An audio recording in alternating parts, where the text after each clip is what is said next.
अस्सलाम वालेकुम, welcome to TIFFA tricks. मेरा नाम है शाम अली फ़ारूक और ऊप यूजिंग C++ प्लेलिस्ट में एक नई वीडियो के साथ हाज़िर हूँ। तो दोस्तों, हम स्ट्रक्चर प्रोग्रामिंग पढ़ रहे थे। स्ट्रक्चर प्रोग्रामिंग में हमने दो टाइप्स को डिस्कस कर लिया था। आज हम नेक्स्ट जो टाइप है आइटरेटिव स्ट्रक्चर उसको डिस्कस करेंगे। सो स्टार्ट करते हैं।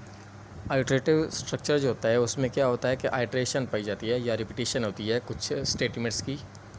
जब भी आप चाहते हो कि अब जब कोई आपने एक ऐसी स्टेटमेंट लिखी है जिसको आपने बार बार जो है वो एग्जीक्यूट करवाना है या स्पेसिफिक नंबर ऑफ़ टाइम्स जो है आपने उसको एग्जीक्यूट करना है, तो उसके लिए आप जो है वो आइटरेटिव स्ट्रक्चर को यूज़ करते हैं।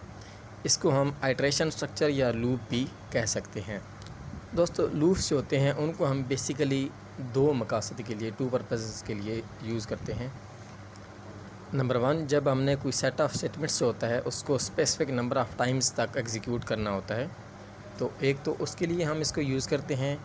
फॉर एग्ज़ाम्पल, अगर एक यूज़र ने अपना नाम जो है वो स्क्रीन पर 10 दफ़ा प्रिंट करवाना है, तो वो आइटरेटिव स्ट्रक्चर को यूज़ करके अपने नेम को जो है वो 10 टाइम्स जो है वो प्रिंट करवा सकता है या डिस्प्ले करवा सकता है। और दूसरे नंबर पर जो है वो सीक्वेंस ऑफ वैल्यूज़ के लिए भी आप आइटरेटिव स्ट्रक्चर को यूज़ कर सकते हैं। फॉर एग्ज़ाम्पल, अगर एक यूज़र ने नेचुरल नंबर्स 1 से लेकर 10 तक जो है वो अगर डिस्प्ले करवाने हैं, तो वो भी आइटरेटिव स्ट्रक्चर को यूज़ करके प्रिंट करवा सकता है।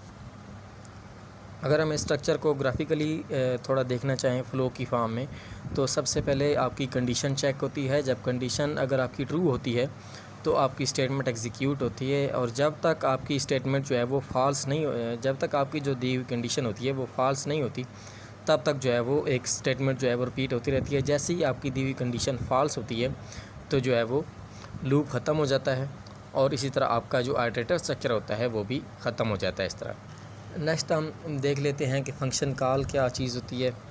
फ़ंक्शन कॉल बेसिकली एक ऐसी स्टेटमेंट होती है जो कि आपके कंट्रोल को एक दूसरा जो ब्लॉक ऑफ कोड होता है जिसको आपने फ़ंक्शन कहा हुआ होता है उस पे कंट्रोल को मूव कर देती है, और वो जो ब्लॉक ऑफ कोड होता है वो एग्जीक्यूट होता है, और जब वो अपनी एग्जीक्यूशन कंप्लीट कर लेता है और उसकी जो रिक्वायर्ड आउटपुट होती है वो आ जाती है, तो उसके बाद जो है वो कंट्रोल वापस मेन प्रोग्राम में आ जाता है। तो फंक्शन कॉल जो होती है ये एक ऐसी स्टेटमेंट होती है जो कि आपके कंट्रोल को जो कि ब्लॉक ऑफ कोड जो आपने लिखा हुआ होता है जिसको आप फंक्शन कहते हैं उसमें मूव कर देते हैं। So the control returns after executing all statements in the block.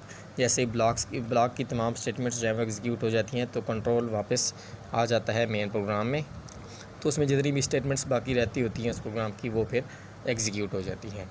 सो इसको अगर हम ग्राफिकली देखना चाहें तो लेट्स सपोज आपका वो एक प्रोग्राम एग्जीक्यूट होता है, एक स्टेटमेंट जो है वो एग्जीक्यूट होती है, और उसके बाद जो है वो फंक्शन कॉल आ जाती है। जैसे ही फंक्शन कॉल आएगी तो जो कंट्रोल होगा वो फंक्शन में मूव कर जाएगा। फंक्शन में जितनी भी स्टेटमेंट्स होंगी वो एग्जीक्यूट होंगी, और जब वो एग्जीक्यूट हो जाती हैं तो जैसे ही तमाम जो स्टेटमेंट्स उस फंक्शन की होती हैं वो एग्जीक्यूट हो चुकी होती हैं, तो कंट्रोल जो है वो दोबारा मेन प्रोग्राम में आ जाता है, और जो बाकी की स्टेटमेंट होती है वो फिर एग्जीक्यूट होती है। तो दोस्तों, इस वीडियो में हमने देखा कि आइटरेटिव स्ट्रक्चर क्या होता है और फंक्शन कॉल क्या होती है।